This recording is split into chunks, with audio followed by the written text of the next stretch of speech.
1945년도에 일본이 패망한 이후에 제일코리안들은 몇 차례 법적 지위의 어떤 변천을 경험하게 됩니다. 일본이 식민지 지배를 하고 있을 때 한국 사람들이 일본 사람이다 아니다 뭐 이런 거 갖고 이제 많이들 이제 논의를 하잖아요. 그 논의 자체가 굉장히 좀 사실은 무의미합니다. 국적은 자기가 선택할 수 있는 게 아니니까 그렇죠. 그 당시에는 법적으로 정치적으로 한반도 출신 사람들은 그 어떤 정치적인 힘도 가지지 못했고 법적인 정체성을 획득할 수 있는 자기 선택권이 전혀 없는 상태였습니다. 그렇기 때문에 크게 문제가 되지는 않는다라고 하는 게 좀 중요한 부분인데요. 그 이후에 이제 문제가 됩니다. 일본에 있었던 한반도 출신 사람들은 일본이 패망하고 난 다음에 해방됐을 때 한 140만 명 정도의 사람들은 한반도로 돌아갑니다. 왜? 일본에 터전이 없었던 거예요. 그런데 60만 명 정도의 사람들은 이미 일본에 산 지 길게는 30년, 40년이 넘었던 사람들입니다. 삶의 터전이 있는 사람들이 남을 수밖에 없었던 거죠. 그렇게 해서 남은 한반도 출신 사람들은 일본 내에서 일본 국적을 유지하게 됩니다. 그런데 일본 정부는 어느 날 갑자기 이 사람들의 국적에 따른 권리죠. 정지시켜버립니다. 법령으로. 대표적인 케이스가 참정권입니다. 혹은 복지를 받을 수 있는 권리들 이런 것들이죠. 자, 그렇게 되자마자 일본 정부가 제일 먼저 착수한 일이 뭐냐? 바로 이 사람들의 국적 자체를 박탈하는 일입니다. 60만 명의 한반도 출신 사람들은 이미 국적이 의미 없는 하나의 명분상의 법적인 지위지만 이것마저도 일본 정부는 박탈을 합니다. 그리고 외국인 등록법이라고 하는 것을 만들어서 외국인으로 등록하게 만드는 거죠.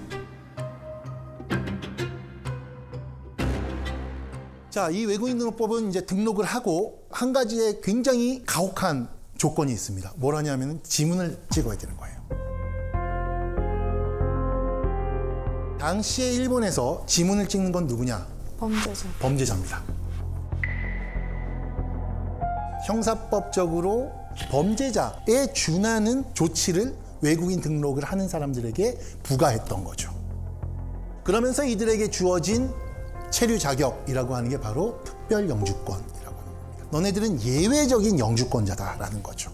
이런 방식으로 이제 말하자면은 구식민지 출신자들의 법적인 지위를 정리를 합니다. 이후에 65년도에 한일협정을 맺을 때까지 이 사람들은 국적을 가질 수가 없었습니다. 왜? 대사관이 없었으니까.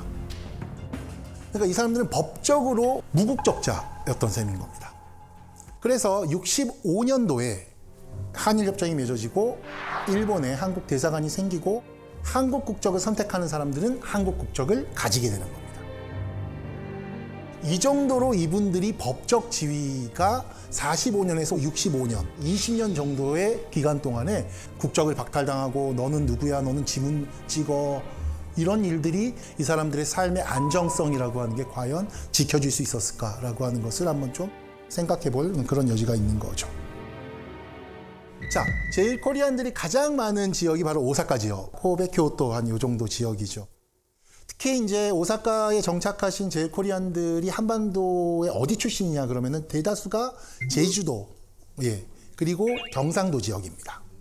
근데 왜 그러냐면은 그러니까 식민지 치하에 있을 때 사실 호남은 먹고 살 수 있는 지역이었어요. 그러니까 물자가 풍부하니까. 그러니까 어업도 있고 농업도 있고. 근데 제주도나 이 경상도라고 하는 곳은 굉장히 좀 어려운 지역. 그 산간 지역이고 그래서 많이들이 이제 일자리를 찾아서 건너가신 분들이 그렇고요. 그분들이 이제 정착한 곳이 바로 쓰루하시라고 하는 곳입니다. 한인타운이 있는 곳이죠. 지금 뭐 말이 좋아서 한인타운이라고 얘기하지 옛날에 쓰루하시는 오사카에서 대표적인 슬럼가입니다. 말 그대로 이제 판자촌 중에 판자촌입니다. 진흙탕이 있고 여기 오물이 그대로 흘러가는 하천인데 이 정도만 돼도 살만해요. 쓰루하시에 가보시면 바로 옆이 이제 강가예요. 거기에 사실 아무것도 갖고 있지 않잖아요. 그래서 동네에 버려진 그 자재들을 모아가지고 강가에 말뚝을 박고 그 위에 불법으로 증축된 무허가 판자촌을 지어요. 한반도에서 새롭게 건너온 사람들은 또 이 사람들에게 가는 거예요. 어디에도 한반도 출신 사람들에게 집을 빌려주지 않기 때문에 그렇습니다. 그냥 거기 가서 정말 말 그대로 돼지우리 같은 데에 살게 되는 거죠. 거기에 이제 이런 기록이 남아 있습니다. 뭐라고 얘기하냐면은 오사카 주택 지역에서 최악의 지역 강변을 따라 못이 최저변을 차지하고 있다. 조선인들이. 이런 기록이 이제 남아 있습니다. 말하자면은 이 한반도에서 건너가신 분들이 스루아시에 가서 어떤 사회계층이 형성하느냐, 최하층 빈민의 생활권을 만들어내게 되는 거죠. 거기에는 이제 굉장히 온갖 사회 문제가 생기는 거죠. 위생 문제도 생기고, 보통 이제 일본의 오사카 주민들이 다닐 때 거기를 무서워하는 거죠. 우범지대처럼 인식이 되고, 시각적으로 더럽고, 후각적으로 굉장히 악취가 나고. 이 사람들에 대해서 오사카 시 정부는 이런 식으로 얘기합니다. 그런 슬럼가에 사는 사람들은 도시의 질을 낮춘다라는 거예요. 이거를 빨리 제거해야 된다라는 거죠. 그래서 조선인들에게 적절한 교육을 제공하고 일자리를 제공하고 이런 이제 제언들을 하게 됩니다. 사실은 이거를 뒤집어서 얘기하면 그런 겁니다. 도시 팽창에 따른 필연적인 슬럼화, 이거는 오사카시 정부도 인정하고 있는 거예요. 그리고 거기서 온갖 문제들이 발생한다. 이것도 인정하고 있는 겁니다. 그런데 그 문제를 특정한 인구 집단에 유독 조선인들에게 그 문제를 전부 투영을 한다는 거예요. 문화정치 안에서는 투사적인 혐오라고 얘기합니다. 내가 겪기 싫고 가까이 가기 싫고 만지기도 싫고 이런 것들을 특정 사람들에게 투영하면서 나는 거기서부터 벗어나 있다라고 생각하는 메커니즘이 생기는 거죠. 즉 여기에서는 그런 의미에서 빈곤, 슬럼화라고 하는 도시 문제와 조선인과 일본인이라고 하는 인종적이고 민족적인 문제가 교차하는 인식이 나타나고 있다라고 하는 것을 확인할 수 있는 것이죠. 자, 1941년도에 제일코리안에 대한 차별이 어떻게 감각적인 방식으로 시 정부에 의해서 기록이 되었나, 그것을 한번 인용문을 통해서 확인해 보도록 하겠습니다. 조선인 노동자는 일반적으로 나태하고 게을러 일에 대한 책임감이 없다. 조금 화가 치미네요. 사회 밑바닥의 특유의 비위생적 상태로 분거하고 그로부터 온갖 사회학을 만들어내 위생상 및 풍속상 수많은 문제를 일으킬 수 있다. 열받네요. 그렇죠. 열받죠. 근데 핵심은 뭐냐? 제일코리안에 대한 차별 혹은 멸시라고 하는 것은 단순히 한반도를 지배하고 조선인들을 지배하고 얘네들을 열등한 인종으로 낙인 찍는 그런 인종주의적 시각에만 의존하지 않는다는 겁니다. 그들의 삶의 방식들을 보고 끔찍해하고 피하고 싶어하고 축적된 경험이 머리 안에서의 인종주의와 강력하게 결합을 한다는 겁니다. 즉 얘네들은 더럽다라는 거예요.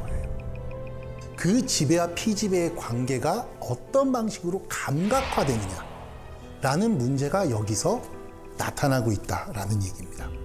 그 대표적인 케이스가 바로 육식의 문제입니다. 고기를 먹는다라고 하는 문제입니다. 일본은 육식의 역사가 길지 않습니다. 공식적으로는 육식은 금지되어 왔어요. 오랜 기간 동안.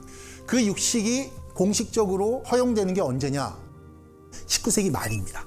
서양화가 되면서 우리가 외국 사절들을 맞이할 때 일본의 미소시루나 이렇게 다쿠왕만 줘서 대접하긴 안 된다. 고기를 좀 내놔야 된다. 그래서 천황이 처음 육식을 하기 시작합니다. 그러면 일본 사람들이 육식을 할 때 어떤 고기를 먹었을까요? 닭고기? 닭고기도 먹습니다. 소고기도 먹고 돼지고기도 먹고. 중요한 거는 정육을 먹습니다. 곱창 안 먹는 거죠. 부속물을 안 먹는 겁니다. 누가 주로 먹었을까? 바로 제일코리안들입니다. 왜 그러냐 하면은 이 야키토리라고 하는 게 어떻게 처음에 생겨났냐 하면은 빈민가 언저리에 생겨납니다. 경제사정이 어려운 분들이 거기에 모여서 술하고 이 값싼 안주로서 이제 이거를 먹는 겁니다. 그런데 내 내장을 당시에 도살장 그 가공장에서 뭐라고 불렀냐 하면은 쿠즈라고 부릅니다. 일본말로. 쿠즈라는 거는 뭐냐면 넉마란 뜻입니다. 쓰레기란 뜻이죠. 거의 공짜와 비슷한 가격으로 가져오는 사람들이 바로 제일코리안이었던 거예요. 그러니까 제일코리안들이 내장을 구워 먹는다 그러면 어떻습니까? 그 지역 자체가 내장 냄새로 진동을 하는 거예요. 그러니까 상상을 해보시면은 일본 사람이 츠루아시 근처를 지나갈 때 그 악취 그리고 그 공간 자체가 주는 말하자면 굉장히 이제 허름함, 온갖 것들이 막 이렇게 뒤섞여 있고 진흙탕인 그 비위생 상태. 그리고 한국 사람들에게 마늘 냄새 난다고 얘기하죠. 말하자면 마늘 냄새라고 하는 것은 오랜 기간 동안 한국 사람에게 따라붙던 하나의 투사적인 어떤 혐오의 감각 같은 거였던 거죠. 자, 그래서 제일 코리안들의 차별은 그냥 단순히 정치적인 차별이 아니다라는 게 굉장히 중요합니다. 오랜 기간 동안 축적되고 전수되고 공유되는 감각적인 차원의 차별의식이 굉장히 강하다는 거예요. 그리고 그것은 생활 패턴이 달라라고 하는 어떤 문화적 상대주의에 따른 이문화라고 하는 것이 아니라 빈곤이라고 하는 것, 비위생이라고 하는 것, 이런 것들이 계제가 되어 있기 때문에 쟤네들은 나보다 열등해. 몸에 배인 버릇이기 때문에 고치기가 힘듭니다. 이렇게 일본 사회에서도 굉장히 혐오가 사실 지금 만연해 있고, 그중에 참의원이라고 하는 선거가 얼마 전에 끝났는데 이 혐오를 중심으로 뭉친 정당이 무려 14석, 14석을 차지해서 일본 사회에서도 커다란 센세이션을 일으킨 바가 있습니다.